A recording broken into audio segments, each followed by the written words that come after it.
આપનું શું નામ છે બેન? મારું નામ ગીતાબેન. ગીતાબેન, ક્યાંથી આવો? રાજકોટ. રાજકોટ થી આવો. અને આ શું લઈ આવ્યા? સોનાની બુટી. સોનાની બુટી. કેટલા તોલાની? તોલા એક. એક તોલાની સોનાની બુટી. વાહ વાહ વાહ. બેટા હું પહેરી લઉં? તું રાજી છો ને? વાહ વાહ. તું મારી દીકરી થાય. હવે લુખા બાપ નહીં મળે તને. મારી દીકરી થઈ જાય તો દીકરી બાપા એમ માગે ને 1 રૂપિયો અમોરીને આપે છે ને તારે 5 જોડી બુટી મોકલે. શીખા લીધા 1 તોળો હોમ તને કહું છું.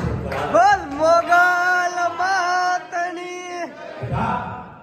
આપે આય માગે માય ક્યાંય ન મૂકો બેટા. માતું આપવા વાળી તમે જેટલા સમાજ છો ને એ માની શોભા છે, એ માનું બરાબર છે, એ માની કામગીરી કરતા છે બેટા. સમાજ સુખી એટલે માને આનંદ બેટા. તમે સમાજ છો ને એ જ માની શોભા. આ મોગલે તમારું શીખા લીધો બેટા. એ હવે તોલા 1ની બુટી તારે પહેરી લેવાની. આવો બેટા.